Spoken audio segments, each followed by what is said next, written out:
Hi guys, இன்றைக்கி நம்ம என்ன பார்க்க போகிறோன்னா ப்ரீவியஸ் இயரோட ஸ்கீம்ஸ் என்னென்ன கேட்டிருக்காங்கங்கிறத பார்க்கலாம். மீண்டும் மஞ்சப்பை ஸ்கீம் வந்துட்டு நம்ம சிஎம் ஸ்டாலினால் கொண்டு வரப்பட்டது.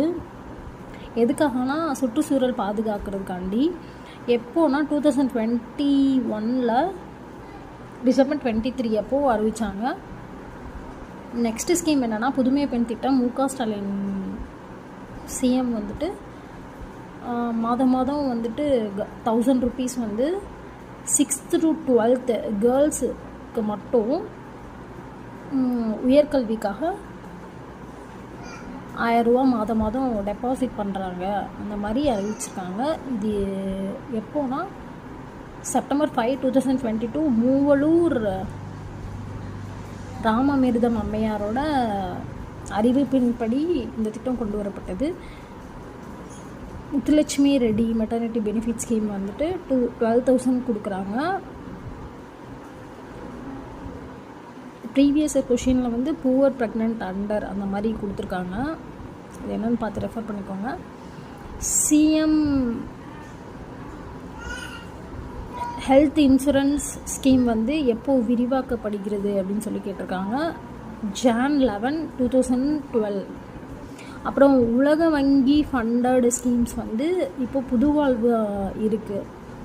இது எதுக்காகனா முன்னாடி 2005 அப்போது வந்துட்டு வாழ்ந்து காட்டுவோம் திட்டம் அப்படின்னு சொல்லி இருந்திருக்கு. இப்போ புதுவாழ்வு திட்டம்னு மாறிடுச்சு.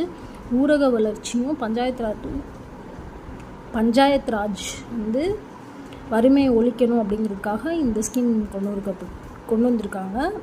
2011 அப்போது உலக வங்கி வந்து இதுக்கு நிதி ஒதுக்கீடு எவ்வளோ பண்ணியிருக்குன்னா 1667 கோடி. இப்போது 26 டிஸ்ட்ரிக்டில் பயன்பாட்டில் இருக்குது. நம்பிக்கையின் இணையம் வந்து இந்த ஸ்கீம் வந்து மாநிலம் முழுவதும் பிளாக் செயின் உள்கட்டமைப்பு அப்படின்னு சொல்லிட்டு இருக்குது. நம்பிக்கையின் நாணயம் அப்படின்னு சொல்கிற இந்த ஸ்கீம் தான் வந்து பெட்டகம். 2023 June 14 யாரால் தொடங்கப்பட்டதுன்னா அப்போது நிதியமைச்சராக இருந்த பழனிவேல் தியாகராஜ். இன்னுயிர் காப்போம் நம்மை காக்கும் 48 திட்டம் வந்து என்ன நோக்கம்னா சாலை விபத்தின் மூலம் ஏற்படும் இறப்பை குறைக்கும் அப்படின்னு சொல்லிட்டு இந்த ஸ்கீம் கொண்டு வந்திருக்காங்க. இப்போ வந்து அந்த 48 மணி நேரத்துக்குள்ளார எந்த ஹாஸ்பிட்டலில் இருந்தாலும் அது வந்து கவர்மெண்ட்டே பொறுப்பேற்கும் அப்படின்ற மாதிரி. ஒரு சிலது மட்டும் ஸ்பெசிஃபைடு ஹாஸ்பிட்டல்ஸ் மட்டும் கொண்டு வந்திருக்காங்க. எப்போனா November 18, 2021. Bye.